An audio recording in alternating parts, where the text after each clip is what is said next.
Fala galera, tá começando aqui mais um podcast Andando com o Mestre, né?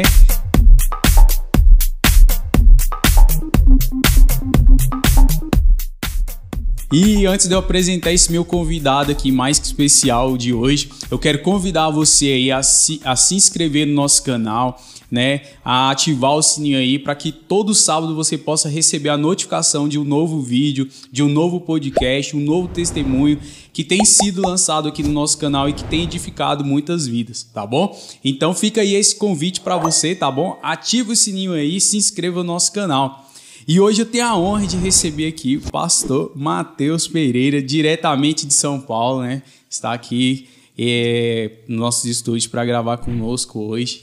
Muito prazer, pastor. Muito obrigado por aceitar esse convite, estar aqui, tá? Prazer é todo meu, cara. Estou muito honrado de estar aqui. Sempre ouvi falar disso, recebi o convite e, graças a Deus, Deus preparou a oportunidade para estar aqui com vocês. Verdade, né? Depois de um tempo já, né, que tinha convidado para estar aqui, hoje deu certo. Hoje deu certo, estamos aí. Glória a Deus. Pastor, e uma pergunta que eu faço aqui para todos os nossos convidados, né? Tem muito a ver com o nosso tema, Andando com o Mestre Jesus. E eu queria saber um pouquinho sobre a sua história, né? Do seu caminhar com o Mestre Jesus. Como que se deu início a essa trajetória aí? Sim. Na verdade, cara, eu sou filho de pessoas que se separaram, né? Se divorciaram. Então, desde os 2 anos de idade, eu lido com os meus pais divorciados, né? E aí meu pai sempre foi da igreja católica. Minha mãe, com o passar do tempo, ela começou a frequentar a igreja evangélica. E aí eu sempre fiquei naquela, né? Ia na missa, ia no culto, só que sem querer assim, um compromisso mais profundo. Era mais assim, a oportunidade com quem que eu estava, eu acabava indo e seguindo ali a igreja que a pessoa era, né? Uhum. E aí teve uma vez assim que eu estava num trabalho de escola, inclusive, aí 2 meninas estavam conversando sobre algumas coisas e aí eu sou muito curioso, né? Eu falei assim, mas sobre o que vocês estão falando, que vai ser legal, onde vocês estão indo? Tinha mais ou menos uns 12 anos, né? E aí elas falaram, a gente vai numa célula.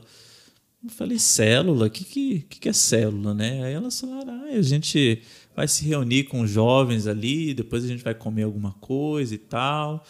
Aí eu falei, que legal. Elas falaram, você quer ir junto? Eu peguei e falei, não vou fazer nada mesmo, quero ir sim. Uhum. E aí eu fui naquela célula. E ali, assim, eu gostei muito da forma que as pessoas ali me receberam e me deram espaço, assim, coisas assim que eu acabava não tendo quando eu ia com a minha mãe, eu acabava indo com ela, né? Não tinha aquele compromisso de eu querer estar naquele lugar. Então, ali eu fui recebido na célula e comecei a frequentar. E eu gostava, assim, da galera, né? Para ser bem sincero, Rickson, eu nem fui, assim, para a célula, eu quero... Por causa de Jesus. Eu quero Jesus. Eu gostava da galera ali, de estar junto com o pessoal. Aí, depois de mais ou menos uns 3 anos frequentando essa célula, surgiu a oportunidade de ter um acampamento. Uhum. Para você ter noção assim, de como eu não estava assim, muito ligando para Jesus até aquele momento. Porque tinha um amigo meu que era um vizinho, que depois até virou discípulo e tal. Aí eu convidei ele para ir nesse acampamento junto comigo. Falei, vai ter umas meninas e tal. A gente até chegou a postar quem que ia ficar primeiro com uma menina no acampamento. Então, assim, foi bem uma coisa bem aleatória, assim, né? E aí a gente foi nesse acampamento. E eu sempre falo, quem ficou primeiro com a gente não foi a gente que ficou primeiro com alguma menina, quem ficou primeiro com a gente foi Jesus. Que ali eu vi um derramar assim naquele retiro tão profundo, e eu nunca tinha tido experiência assim com o Espírito Santo até então, e eu vi aquelas pessoas deitando, chorando, rolando. E ali eu tomei essa decisão, eu falei, a partir de agora é com esse Jesus que eu quero andar. E aí logo comecei também a ir na denominação que eu estou até hoje, que é a Fonte, né? E ali começou de fato a minha caminhada mesmo com Jesus. Que legal, pastor. E estou falando sobre isso, né? Às vezes, eu creio que muitas pessoas elas se achegam a Jesus por causa desse fato de estar em comunhão ali, da galera, da amizade e tudo. E depois que elas se achegam de fato a Jesus, né? E eu até tinha um líder que ele falava assim, primeiro você ganha a pessoa para você, exato. Depois você ganha a pessoa para a igreja, que aí você leva ela para aquele meio ali onde a pessoa vai ter convívio com outras pessoas, vai conhecer outras pessoas e tal, e por último ela ganha para Jesus, né? Exatamente. E é muito importante esse período assim de comunhão, né? Exatamente. Eu fiquei 3 anos, né, nessa célula. O pessoal até teve que ter bastante paciência comigo, porque eu fiquei 3 anos sem um compromisso, assim, né? Só tava ali com a galera. Tava ali porque eu tava gostando do pessoal, né? E depois tinha comida. Tinha comida, então fica melhor ainda, né? Legal, pastor. E pastor, durante dentro assim dessa caminhada, assim, o senhor lembra de um período ou de um momento que o senhor teve algo sobrenatural aconteceu na vida do senhor? Cara, essa experiência assim que eu tive, né, no acampamento, para mim foi muito marcante, né? Que foi a minha primeira experiência assim com o Espírito Santo, né? Mas depois, assim, no decorrer da caminhada, né, eu tive muita experiência, assim. Por exemplo, uma coisa que eu sempre fui um moleque assim meio bagunceiro, né? Teve um dia que até indo com a minha mãe na igreja, aí eu cheguei e empurrei um monte de gente. Não, eu quero sair dessa igreja. Eu empurrei um monte de gente. Aí cheguei em casa, levei uma boa surra de vara, né? Merecia aquele dia. Então, assim, eu sempre fui meio travesso. Aí eu até imitava o pessoal falando em línguas. Eu ia criança com a minha mãe, o pessoal falava em línguas, eu começava a imitar em casa. Mas teve a minha experiência de batismo com o Espírito Santo foi até no banheiro, tomando banho. Né? Eu cantando ali, louvando ao Senhor, e aí, de repente eu vi que não era uma imitação que eu estava fazendo, que eu estava de fato recebendo o Espírito Santo, né? Então, assim, foi uma outra experiência marcante, né? Teve um culto também que eu guardo assim, com muito carinho, que eu fui com o meu discipulador, do Antônio Cirilo também. Cara, enquanto ele ministrava também, acho que foi uma das maiores experiências assim, que eu tive de sobrenatural do Espírito Santo mesmo, né? Foi, até hoje eu converso muito, não é mais meu discipulador, mas virou meu amigo, meu padrinho de casamento, e pra gente assim foi uma experiência bem marcante. Parecia que o céu, assim... O Cirilo tinha uns DVD. Cara, demais. Eu, assim, admiro muito o ministério do Antônio Cirilo até hoje por causa dessa experiência que eu tive, assim, com o Espírito Santo enquanto ele estava ministrando. Acho que foi uma das mais fortes. Eu lembro de um DVD que ele lançou, logo assim, quando saiu o DVD e tal, porque antes era só o CD, né? A galera mais jovem nem vai saber o que é isso. Mas quando ele lançou assim um DVD, eu me esqueci o nome agora, mas eu sei que tinha aquela música Poderoso Deus. Sim. E aí, uma das mais famosas. A da mais famosa dele. Ele lançou essa música no DVD. E aí a gente, cara, vamos assistir esse DVD e tal. Aí a gente reuniu uma galera, porque não era todo mundo que tinha DVD, né? Aí tinha que ser uma casa específica. E eu lembro que a gente colocou lá e começou a assistir esse DVD. E, se eu não me engano, essa música ela dura dentro do DVD uns 11 aquela minutos. Aquela coisa de duas frases, duas frases, 2 horas. 2 frases, 2 horas. E eu lembro que a sala foi tomada assim, a galera começou a chorar e realmente tinha um poder sobrenatural. Nossa. Realmente me marcou muito esse dia assim, dele ministrando. E hoje o senhor é pastor, né? Na Fonte Church. Sim. Pastor. Na verdade, eu comecei nesse processo de conversão, né, com 15 anos, que depois de 12 anos eu comecei a ir na célula. 15 anos, mais ou menos, eu decidi realmente ficar na igreja e logo entrei no Ministério de Louvor. Eu até brinco que quando eu entrei no Ministério de Louvor, arrumaram um espaço para mim na liderança jovem, porque não queriam mais eu no Louvor. Brincadeira. Mas assim, aí eu comecei no Ministério de Louvor e aquilo me chama. Pra você ter noção, eu já tinha cantado até no Raul Gil quando criança. Sério?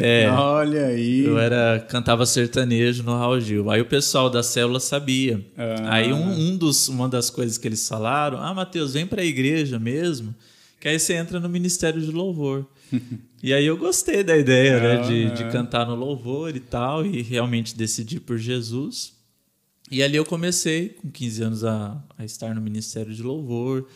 Também comecei a participar de célula, e ali as coisas foram acontecendo, cara. Eu comecei, logo me tornei líder de célula, e aí a célula também foi se multiplicando, foi crescendo. E aí, quando eu tinha 17 anos, o pastor Fabrício, que era o nosso pastor de jovens, ele pegou e falou, olha, Matheus, na verdade ele falou para todo mundo, a gente era um grupo de líderes, e aí ele falou assim, nós estamos orando para a gente contratar um pastor de jovens que vai assumir. Na época ele tinha uma oportunidade de ir para Belo Horizonte, implantar uma igreja. E aí ele jogou isso na roda e aí passou. Aí num retiro, a gente orando ali, ele pegou e falou assim, me chamou assim, começou a orar por mim e falou, Matheus, eu tive do Espírito Santo que você vai ser o líder de jovens, você vai assumir o ministério de jovem daqui. Aí eu chorei muito, né? Isso só tinha quantos anos? 17 anos. 17. Isso. Aí chorei muito e entendi que realmente, apesar de mim, eu iria aceitar o desafio, né? Aí ele falou, eu vou te treinar por 6 meses, até o final do ano eu vou te treinar, e aí você assume, isso era em março, abril, aí você assume o Ministério Jovem, não era nem GR na época, né? Era Ministério Jovem. E aí eu falei, não, beleza. Aí surgiu em junho a oportunidade dele ir antes. Ele ir para Barbacena antes. E aí ele pegou e falou, Matheus, eu tô indo para Barbacena agora e você vai assumir agora. Naquele período de treinamento Acabou. Que você ia ter, não vai ter mais, você vai assumir. E ali comecei, né? Comecei a liderar os jovens, os adolescentes, alguns jovens até mais velhos que eu. E foi um desafio, mas eu sou muito grato a Deus, assim, que o pessoal assumiu assim, junto comigo, né? Não teve aquela coisa, ele é mais novo. Nada, o pessoal comprou junto comigo essa liderança, essa ideia, comprou a ideia. E ali começou. Né, começamos logo, nos tornamos Geração Revolução mesmo, nos tornamos GR. E aí depois de uns 4 anos nesse processo de liderar os jovens e os adolescentes, o meu pastor, o pastor Daniel, que é meu discipulador e está lá comigo em São Paulo, né, é o nosso pastor titular lá em São Paulo, ele me fez esse convite, falou assim, agora nós entendemos que nós vamos te consagrar ao ministério pastoral mesmo.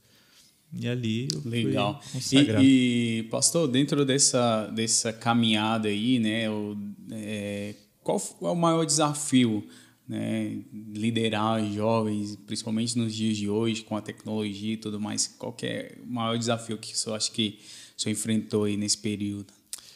Cara, eu acho que o desafio do jovem, do adolescente no geral, é a inconstância, né? Então, assim, eu, ao mesmo tempo que eu também era jovem, né? Então eu tive que lidar também com a minha perseverança, com a minha constância no Senhor, né? De realmente viver aquilo que Deus estava me chamando para viver, né? E eu creio assim que o maior desafio assim pré-pandemia é essa questão da constância, né?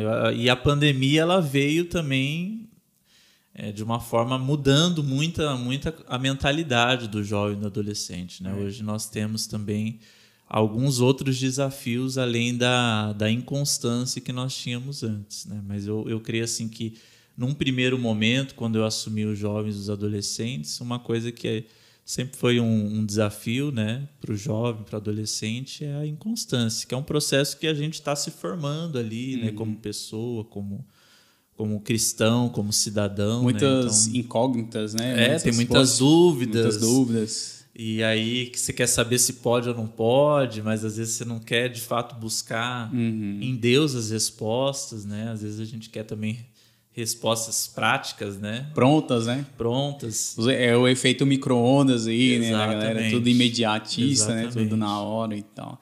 É porque você vê assim, até para o senhor assumir essa liderança jovem, tem um processo, né? Mesmo que fosse, às vezes, para os nossos olhos, curto, mas Sim, teve um processo com certeza. de treinamento ali. Com certeza. E talvez essa parte a gente quer pular, né? Exatamente. Já quer a ir gente por- quer receber o chamado, eu tenho um chamado pastoral, eu tenho um chamado isso, aquilo, e às vezes a gente já quer viver isso imediatamente, né? De imediato. E Deus trabalha com cada um num tempo específico, né? E sempre tem o processo, né, de treinamento. Exato. Eu vejo assim, na vida de Paulo, ele era um cara assim que ele conhecia da lei quando ele aceitou Jesus, o cara que era totalmente zeloso pela lei e tudo mais.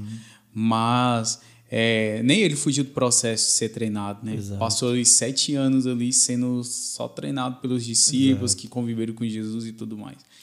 E às vezes a gente quer fugir desse processo, né? E é legal que o processo, na verdade, ele nunca acaba, né? A gente sempre está em algum processo na nossa Enquanto a vida. gente viver- Enquanto a gente viver, a gente está em algum processo. Né? Então, Sempre tem algo a melhorar, né? Sempre tem, não tem jeito. E aí tem coisas também que a gente vai amadurecendo com o tempo, né? Tem coisas que, por exemplo, eu fiz como líder de jovens com 17 anos, que hoje eu não faria a mesma coisa. Então acho que também a gente vai amadurecendo no processo O também. processo de maturidade vai entrando e Exatamente. vai sendo diferente essa visão também, a Exato. forma de olhar, né? Exatamente. Para os jovens. E eu creio assim que depois da pandemia, esse fato que a gente até conversou no início sobre a comunhão, ela ficou um pouco dispersa, né? Ficou.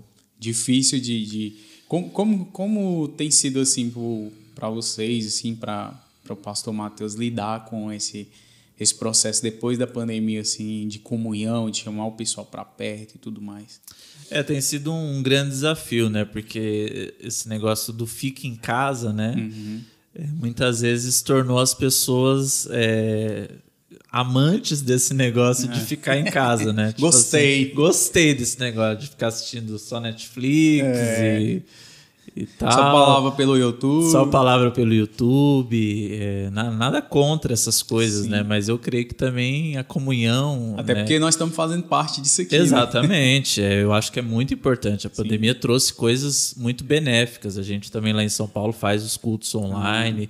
Tem pessoas que participam online, tá tudo certo em relação a isso.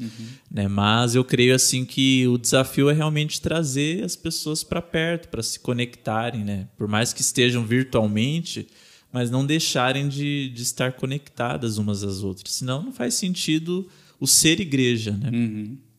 Então é realmente buscar do Senhor essas estratégias, incentivar as pessoas também ao secreto, à intimidade com o Espírito Santo. Isso é uma coisa que eu tenho batido muito na tecla, né? Que nós precisamos ser pessoas apaixonadas mesmo pelo secreto, em oração, em leitura da palavra, que quando a gente vai vendo ali o caminhar com o Espírito Santo, o caminhar também bíblico, né? Ele é um caminhar relacional. Né? E não tem como fazer parte disso, dessa vida cristã, sem construir relacionamentos. Né? Jesus ele construiu relacionamentos com os discípulos, senão o evangelho não iria se estender da forma que se estende até hoje. Né? Então eu creio que o desafio é essa mesa mesmo. É isso que a gente está fazendo no podcast, de ouvir as experiências, ouvir os testemunhos. Isso é uma coisa que a gente não pode perder. Né? A gente tem que sempre estimular mesmo. E assim, dentro da caminhada, eu vejo assim, por exemplo, Jesus, às vezes ele vai nos ensinar as maiores lições na mesa. Né? Na mesa. Quando ele estava na mesa ali com seus discípulos, né? Lavar os pés, o partir do pão, né? A comunhão ali, a própria ceia, né? Vem nesse momento da mesa e tudo mais. Exatamente. E se nós, como igreja, perdermos isso, né? Essa conexão, eu até falo assim, né? Tava refletindo sobre isso também um pouco, e eu vejo que a comunhão ela é desafiadora, porque ela vai tratar o nosso caráter, né? É ali que nós vamos aprender a amar o próximo, né? Nas diferenças, suportar uns aos outros, né? Na dificuldade, na diferença. Porque quando você entra para dentro da igreja, você encontra um monte de gente ali diferente, mas que ao mesmo tempo tá buscando o mesmo objetivo, tá buscando o mesmo alvo, né? Que é Jesus. Exato. E o desafio também é viver essa comunhão de Atos 2, né? Ali 41, 42, fala muito sobre essa comunhão que tinha em Atos, que eu percebo assim que o termo comunhão, ele se vulgarizou de uma forma assim que eu tô me reunindo de qualquer forma, tipo assim, tô jogando videogame, é comunhão. Pode ser também uma comunhão, mas a comunhão de Atos ali, ela fala de algumas características que elas são importantes. Por exemplo, que eles compartilhavam a vida uns com os outros, né? Não adianta... a comunhão de fato é quando eu compartilho a minha vida. Comer, não né? é só comer, né? Claro que fazia parte de tudo aquilo, mas eles também compartilhavam a vida, eles sonhavam os sonhos uns dos outros. Abriam mão de algumas coisas. Abriam mão de algumas coisas uns pelos outros, né? Então, essa comunhão, né, real, ela é um desafio para nós, né? De eu me alegrar, o Rickson está conquistando, olha, tem um podcast dele, cara, eu me alegro com isso, eu oro também por isso. Ele também sonha com os meus sonhos, ele sonha com os projetos que eu tenho, né? Eu compartilho os milagres que Deus está fazendo na minha vida, eu compartilho as necessidades que eu tenho. Então, essa comunhão é muito mais profundo, né, do que uma simples estar no mesmo ambiente. É algo relacional mesmo, né? E essa comunhão aí, ela vem de família, né? De corpo. De ser igreja, de ser família, né? Família da fé, né? E esse ser família que é desafiador, porque a gente vê assim... Com os nossos irmãos de sangue, né, vamos dizer assim, o quão desafiador era, por exemplo, quando a gente era mais novo, né, ser irmão em tudo, compartilhar, não, isso é meu. Tem as tretas, né? Tem as tretas. E às vezes quando rolam umas faíscas e tal e tudo. E é nisso que o Senhor vai nos aperfeiçoando, né? Eu vejo até pela minha família, assim, né? Nós somos 3, sou eu mais 2, tenho um irmão e uma irmã. E quando eu era mais novo, cara, como tinha treta, como tinha briga. E isso é meu, isso aqui. Sim. E depois de mais velho, a gente vê assim, cara, não faz, né? Isso aqui não... vai perdendo o sentido de algumas coisas, né? E vai ficando mais fácil de conviver, vai ficando mais fácil de servir. Exatamente. E não tem como você servir o corpo à distância, né? Exatamente. Servir o corpo online, vamos dizer assim, né? Somente, né? É um desafio, né, da gente tornar até o online, mas tornar o online também relacional, né? Se quer ficar online, ok, mas o relacionamento ele tem que continuar existindo, né? A profundidade do relacionamento ela precisa continuar existindo. E hoje o senhor está pastoreando ali em São Paulo, isso, né? Capital. Isso. E qual foi o desafio para plantar uma igreja ali em São Paulo? Como tem sido esse desafio aí de plantar uma igreja ali? Cara, tem sido muito bacana. É um desafio e tanto, né? Na verdade, vocês começaram ali que ano? Eu fui faz 5 anos ali para São Paulo, né? O pastor Daniel foi um pouco antes. Ele foi no final de 2017, em dezembro de 2017 ele foi para lá. Nós éramos de Cosmópolis, não sei se eu cheguei a comentar isso.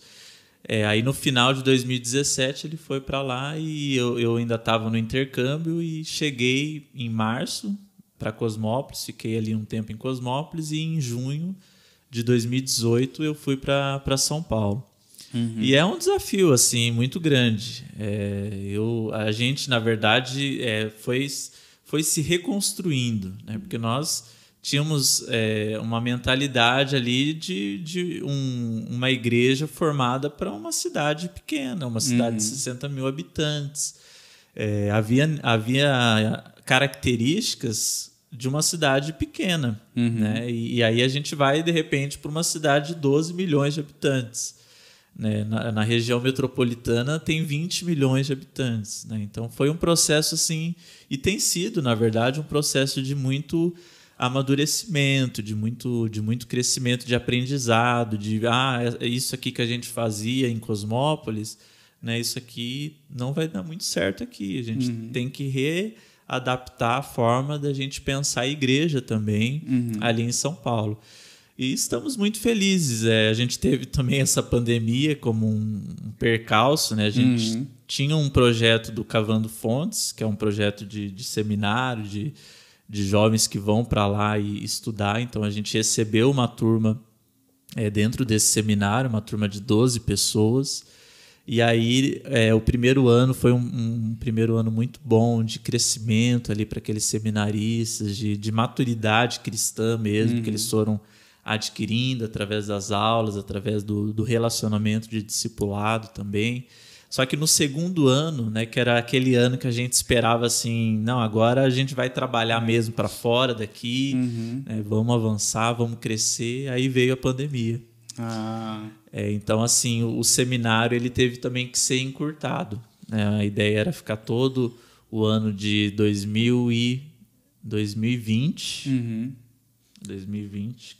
Início de 2020 veio a pandemia. Isso. Aí 2020 era para ficar todo ano com o seminário, a gente teve que reduzir, eles ficaram praticamente trancados ali, os 11 seminaristas em casa, na casa do Cavando, e aí foi muito difícil, assim, porque realmente, né, é muito complicado você estar longe da família e tudo, e dentro de um lugar e não poder sair, porque se um saísse, poderia, de repente, pegar o Covid e passar para o outro.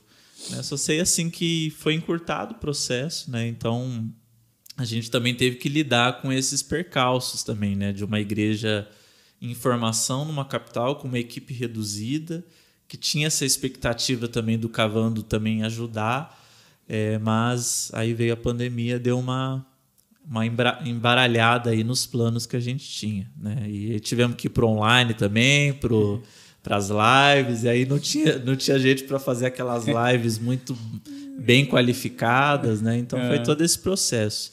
Mas ficamos felizes assim que há alguns meses atrás nós sonhávamos em ter um espaço físico também, que a gente estava se reunindo na garagem ainda, e agora em junho a gente conseguiu alugar um salão, né? Então Deus foi muito bom com a gente. São Paulo, a locação lá é caríssima, né? Os aluguéis são caríssimos.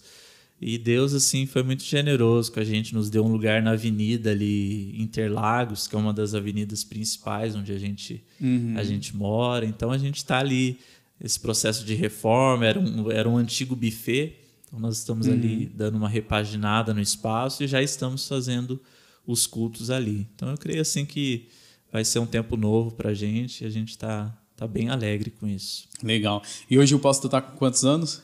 Eu tô com 28. 28 anos, 28 né? anos. E pastor, dentro desse processo, né, dos 15 que aceitou Jesus ali até hoje, os 28 anos, o que o senhor poderia dizer para os jovens, assim, como experiência, assim, para permanecer em Cristo? E, assim, eu creio que não é só um permanecer por permanecer. Eu estou aqui e tal, beleza.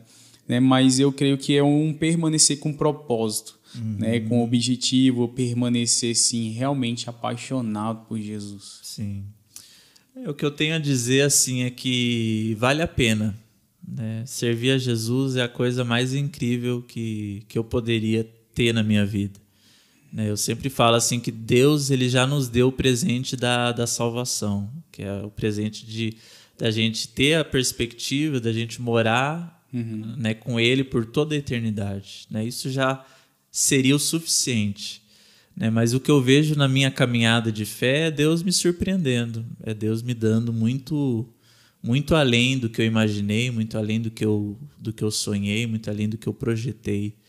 Né? E é tudo pela graça dele, né? Pela fidelidade dele para comigo. Né? Então, o que eu tenho assim de dica, talvez, para dar é que vale a pena. Né? A gente vai passar por tempos difíceis. Né? Eu já passei por muitos tempos difíceis. Esse tempo em São Paulo mesmo da pandemia foi um tempo complicado para nós, foi um tempo bem desafiador para a gente em alguns aspectos pessoais, familiares, mas em tudo a gente vê a bondade do Senhor, né? E quando a gente passa por processos difíceis, é Deus esticando ali a nossa fé, esticando ali a nossa coragem, o nosso caráter para tudo aquilo que Ele deseja fazer em nós e através de nós, né? Então, vale a pena ser fiel, vale a pena buscar a Deus de todo o coração, de toda a alma, de todo o entendimento, de toda a força, né? Porque a cada dia Ele vai nos dar mais força, vai nos dar mais entendimento, vai nos dar mais sabedoria para continuar a caminhada e servir, né, onde você está inserido, né? Eu creio que muita coisa aconteceu na minha vida porque eu decidi, de alguma forma, dar o meu melhor naquilo que eu estava fazendo naquele momento. Como um líder de célula, na época eu decidi ser o melhor líder de célula que eu poderia ser. Que eu acho que o jovem adolescente, muitas vezes, ele se compara. Aí você é melhor que fulano, você é melhor que ciclano. Não ou eu faça tenho que isso. ser, né? Ou eu tenho que ser, né? Ou eu tenho que ser, né? E, na verdade, não. Seja o melhor que você pode ser para você mesmo, né? E sempre busque ser excelente naquilo que Deus te colocar, na escola, na faculdade, em tudo que você, de alguma forma, pegar, seja excelente nisso. Que Deus, Ele vai surpreender e vai nos dar muito mais do que a gente imagina. Eu mesmo posso dizer isso como testemunho. E hoje eu tenho muito mais do que eu imaginei. Tenho uma esposa abençoada, estou numa cidade, né, maravilhosa, tenho uma igreja maravilhosa, cuido de uma juventude, de adolescentes maravilhosos, mas isso também era o que Deus tinha para mim, né? E isso também é uma coisa legal de a gente se apropriar, que Deus tem coisas específicas para cada um da gente, né? Eu creio que é você buscar, né, aquilo que Deus tem para você. Para você, exatamente. Porque às vezes, como você falou, a questão da comparação, né, a gente vai olhar o outro e vai pensar assim, cara, eu quero ser igual o Mateus. Mas o que Deus tem para mim é diferente do que ele tem para o Mateus. Né? Exatamente. E aí eu me apego àquilo e às vezes fico correndo atrás do que o Senhor tem para o Mateus e não para mim. Exato. E não procuro aquilo que Deus tem para mim, né? Para minha vida e tudo mais. Exatamente. E algo muito, muito bacana, assim, porque quando a gente vai para a Bíblia e a gente vê grandes homens de Deus, né?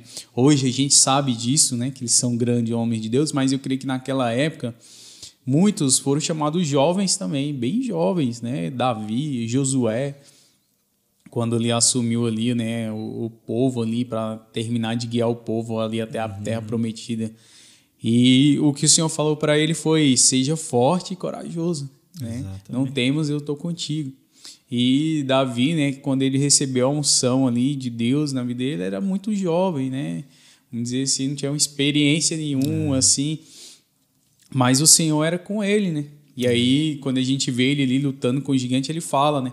Eu vou contra você não na minha força, não na força do meu braço. Eu vou em nome do Senhor dos Exércitos. Exatamente. Então a gente tem que se apegar a isso, né? Que o Senhor está conosco. E deixar de ter essa preocupação com o futuro, né? Eu acho que às vezes a gente fica muito... quando eu vou exercer meu ministério? Quando eu vou fazer isso? Quando eu vou fazer aquilo? E às vezes a gente perde a oportunidade do hoje. O que eu posso fazer hoje? O que eu posso fazer diferente do que eu estou fazendo hoje? Em que eu posso ser excelente hoje e que eu não estou sendo? Porque as coisas elas vão acontecendo naturalmente à medida que eu me coloco à disposição do Senhor para o hoje. Ele vai me levando até aquilo que Ele sonha para mim. Às vezes Deus dá uns flashes assim, você vai ser pastor, você vai ser isso. Só que Ele não dá o processo, né? E tem um processo. E eu preciso me dispor. E é exatamente aquilo que nós falamos no começo, né? As pessoas querem pular, né, passar assim do início para o fim, né, das coisas, né? E perder todo o processo. É exatamente esse processo que nos vai preparar para o fim, né? Exatamente. Nos prepara para o fim. Exatamente. Das coisas. Então a gente tem que ter essa consciência de que o processo ele é importante. Muito. assim, sermos... saborear, né? Ou viver ali cada processo e saber, poxa, aqui Deus está me amadurecendo nessa área, aqui Deus está me amadurecendo nessa área. E ter essa consciência, assim, essa percepção de que o Senhor, no processo, Ele está nos forjando para assumir aquele lugar, né? Exatamente. Assim como Ele fez na vida de José, né? Todo aquele processo ali dentro das coisas que ele foi sendo provado, né? Sim. De ser abandonado pelos irmãos, jogado na cova, depois ser levado ao Egito. Teve gente que esqueceu dele enquanto ele estava na prisão, né? Ficou de dar um recado ali, não deu. Coisa de 3 minutos, esqueceu já. Esqueceu. Então não é fácil, né? A gente tem que lidar também com as frustrações, né? Com os desafios. Eu mesmo, assim, lá em São Paulo, uma das coisas que eu e a minha esposa decidimos, a gente não trabalha integralmente no ministério. Tô ainda estudando muito para concurso público também e tal. E, cara, é um processo dolorido, né? De frustrações, de decepções, de às vezes não ir bem numa prova e aí bora recomeçar, bora continuar. Então faz parte. A vida, né, nem sempre é tua. Deus não prometeu isso, né? Jesus não prometeu que seria tudo fácil, né? No mundo tereis aflições, né? Mas tem de bom ânimo. Eu creio, assim, talvez também, assim, essa culpa, né, das pessoas, elas quererem pular esse processo, seja de um evangelho barato que foi anunciado, né? Exatamente. Vem para Jesus, você vai ter sua carro, vida vai carro, ser tudo vai fácil. ser sua vida vai ser a mil maravilhas, né? Tá Teoria ruim, da prosperidade, né? E aí formou uma geração que não quer viver o processo mais, né? Exatamente. Não quer mais passar pelo processo. E quando a gente olha, na verdade, a gente vê as pessoas que fizeram pelo reino, pelo evangelho, para que ele chegasse aqui hoje, era dando a sua vida, né, completamente. Exato. Para que o evangelho pudesse chegar aqui, né? E não querendo, mas dando, né? Exatamente. Dando a sua vida para que o evangelho pudesse chegar até aqui hoje. Você pega aquelas histórias, além da Bíblia, que tá cheia de histórias, mas aqueles heróis da fé que tem um livro. Cara, você pega cada mártir que se doou, né? Se entregou pelo evangelho mesmo, né? E agora é o evangelho Nutella, né? Que as pessoas querem, né? Do só receber. E, na verdade, tem uma doação também. Mas a doação é com Deus. Deus nos ajuda a doar também, né? A gente também não pode trazer um peso sobre nós, né? Sobre isso. Mas o Espírito Santo nos ajuda nesse processo também, né? Isso, eu creio que, assim, Deus, ele trabalha, assim, juntamente conosco, né? Conforme nós nos doamos, ele nos ajuda a doar mais e mais, né? Exatamente. E eu tô fazendo curso de teologia agora e eu falo isso muito porque isso me marcou, né? Se falando dos mártires, e tem uma matéria que me marcou lá, que é a espiritualidade. E ela fala um pouquinho sobre os mártires que deram suas vidas e tal e tudo. Sim. E aí tem 2 mártires que me marcaram muito, que é o Inácio, né? Inácio e Policarpo. E, cara, e assim, eu falo assim que quando eu fiz essa aula, essa matéria, que eu saí da aula assim, eu falei, mano, não sou nem crente. É bem isso. Não sou nem crente. Porque você olha assim para a vida deles assim, e assim, pessoas completamente abnegadas, entregues, né? Bem isso. Chegaram ao ponto, você chegar a um ponto assim, cara, de realmente nada importar, né, nessa vida mais que Jesus. Nada, tipo, esposa, nada, cara, eles eram completamente assim, desapegado a esse mundo, as coisas desse mundo, né? Completamente apegado às coisas do reino. E aí, vendo a história, né? Tem a carta que ele deixou escrita, né? E aí, Inácio, antes dele ser preso, né? Dele ser lançado ali, ele ia ser queimado. Deus mostrou para ele como que ele ia ser morto. E aí, antes dele ser preso, ele falou, não, espere aí um pouquinho que eu vou lhe orar. E o cara passou 3 horas orando em pé. Mano, e aí a gente chama às vezes as pessoas pra orar na igreja e não consegue passar 5 minutos orando, né? É verdade. E aí, depois que ele terminou de orar ali, o seu rosto brilhava assim, ele brilhava assim de uma forma que todas aquelas pessoas que tinham ido para aprender ele ali, né, se converterem, aceitarem Jesus ali e tal. E então assim, eu creio que a gente precisa encontrar esse lugar, né? É verdade. Esse lugar assim de entender assim que, cara, Jesus é suficiente. E na verdade, todos esses mártires, eles têm uma característica do secreto, né? Eu acho que isso é a coisa que a gente mais vê, né? E às vezes a gente quer inventar moda, né? Como igreja, às vezes a gente quer inventar a roda, né? Mas eu creio que o Espírito Santo tem desafiado a igreja como um todo a voltar para o secreto, né? A jejuar mais, a orar mais, a fim de que a gente possa resplandecer a glória de Deus mesmo, onde nós estivermos, né? Uma intimidade assim que o Senhor ele nos guia em todas as direções, né? Não, exatamente. São as coisas mínimas da vida, do dia a dia, que às vezes a gente pensa assim, cara, Deus não tá ligando para isso, né? E ele tá assim como um amigo que você vai conversar com ele e falar, cara, isso aqui tá me incomodando, isso aqui não tá. E Jesus tá ali importando, né? Eu li um livro, o senhor também já deve ter lido ele, O Vinho Novo é Melhor. Muito bom. Muito top, né? Espetacular. E eu vejo assim, tudo que o cara ia fazer, tudo que ele ia ser, ele, Senhor, e aí? O que o senhor quer? Para onde que eu vou? E tal, me dá uma direção, me dá uma resposta. O senhor dava a resposta, né? E aí é o que eu falo que o Senhor trabalha junto conosco, né? Ele tinha que usar a fé, né, dele. Não bastava somente ele o Senhor direcionasse, se ele não colocasse em prática, né? Se ele não fosse ali usasse a sua fé mesmo para que ele pudesse exercer aquilo, né? Tem tanta coisa que a gente precisa aprender com esses homens, né? E como o senhor falou, o poder do secreto, né? O próprio Jesus ele nos ensinou muito isso, né? Quando ele foi levado do deserto para ser tentado, quando ele subia no monte ali para orar, para falar com o Pai, se afastava da multidão e ia pro secreto orar. E às vezes a gente perde esse tempo, essa qualidade, né, de orar ao Senhor com qualidade, né? Exatamente. De separar o tempo para o Pai, né? Exatamente. E tudo é movido através disso, né? Eu creio que a oração não é para que Deus mude, né? Mas é que haja uma transformação em nós, né? Quando a gente ora, a gente se torna mais sensível àquilo que Deus quer fazer em nós, através de nós. Todas as vezes que eu estou me sentindo muito pesado, né? Às vezes no ministério, às vezes os desafios pessoais, às vezes a gente começa a ficar muito pesado, assim, eu falo, não, tá errado.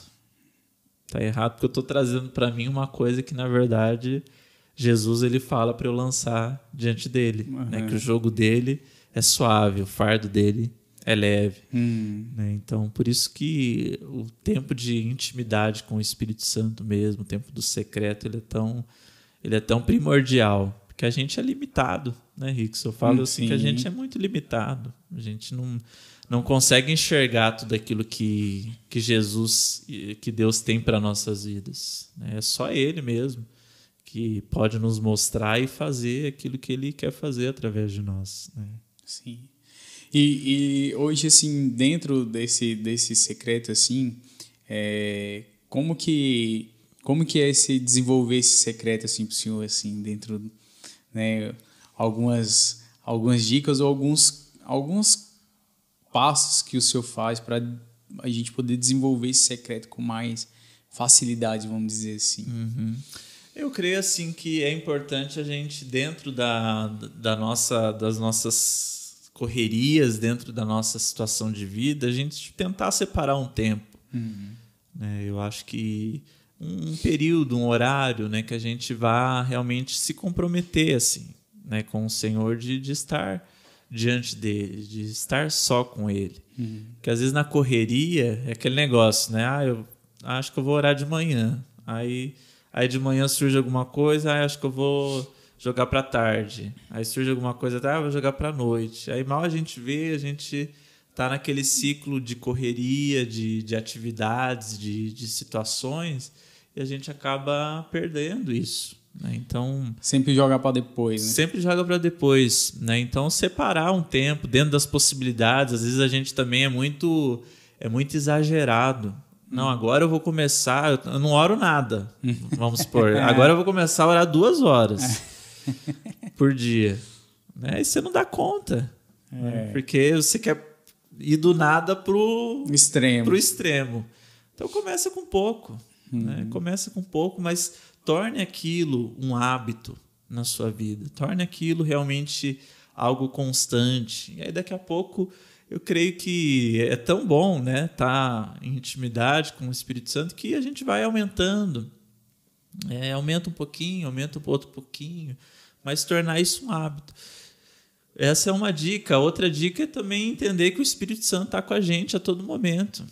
A gente pode sempre estar em contato, né, com o Espírito Santo. Enquanto eu estou trabalhando, e aí, Espírito Santo, e aí? Tá tudo certo? Como estão as coisas por aí? Né? Ter essa, igual você falou, né? Essa amizade, essa sinceridade, né? Você falou de uma sinceridade também. Acho que a gente tem que ser sincero, né? Não precisa de grandes formatos para falar com Deus. Ele é o nosso amigo. Falar desde as grandes às pequenas coisas. Né? E aí, o que você acha de eu fazer isso? O que você acha de eu fazer aquilo? Estou com essa situação no trabalho, né? Como que eu lido com ela? Né? Orar em línguas também, né? Às vezes a gente não vai ter ali coisas entendíveis para falar, mas a gente ora em espírito, ora em línguas, ora ali em intimidade com o Espírito Santo. Né? Eu acho que essas coisas assim vão nos desafiando, jejuar também, tirar tempos de jejum, né? Nos consagrarmos mesmo, né? Porque a Bíblia também fala do jejum que ele deveria existir quando o noivo não estivesse presente. Então eu não tenho vontade mais de orar, pastor, eu não tenho mais vontade de buscar Deus. Faz um jejum aí, né? Que talvez você não esteja entendendo, né, a ausência do noivo e o quanto ele é importante, o quanto o noivo é importante na tua vida. Então jejue. E às vezes a carne está vencendo. A carne está vencendo, né? E aí o jejum é justamente para isso, né? Para a gente matar a carne velha, né? Porque a carne velha sempre quer aparecer e ditar o ritmo da nossa vida. É isso aí. Pastor, quero agradecer demais a participação do senhor aqui. Muito obrigado mesmo por ter aceitado esse convite, de estar aqui conosco, né? Tirado esse tempinho que para a gente bater um papo aí, né? E falar um pouquinho sobre essa sua caminhada, essa trajetória. Eu creio assim que Deus tem muito mais para fazer ainda. Amém. Na sua vida e na vida das pessoas que você tem discipulado ali em São Paulo, né? Hoje o senhor é coordenador também, presidente, né, dos jovens da Fonte. Da Fonte, né? É. E isso é muito gratificante, né? Levar a palavra de Deus para esses jovens e que o senhor possa continuar abençoando a sua vida. Em nome de Jesus. Amém, amém. Muito obrigado pelo convite, foi uma honra estar aqui com você. E Deus abençoe muito esse projeto, né? Andando com o Mestre. Eu creio que vai ser um podcast que vai abençoar muitas pessoas. E espero que, de alguma forma, tenha abençoado também quem assistir. Em nome de Jesus. Na próxima, vamos voltar aqui, né? Mais vezes. Já fica o convite para voltar. Eu trago a minha esposa também. Eita, glória aí. Nós vamos estar aí juntos, em nome de Jesus. E aí, voltar aqui mais vezes, falar sobre alguns temas específicos dessa nova geração, né? Claro.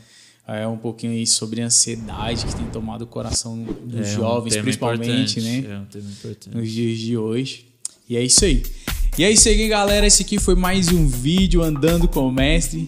Que Deus possa abençoar a sua vida, que se esse vídeo tenha edificado a sua vida, que você possa curtir aí, compartilhar e se inscrever no nosso canal, tá bom?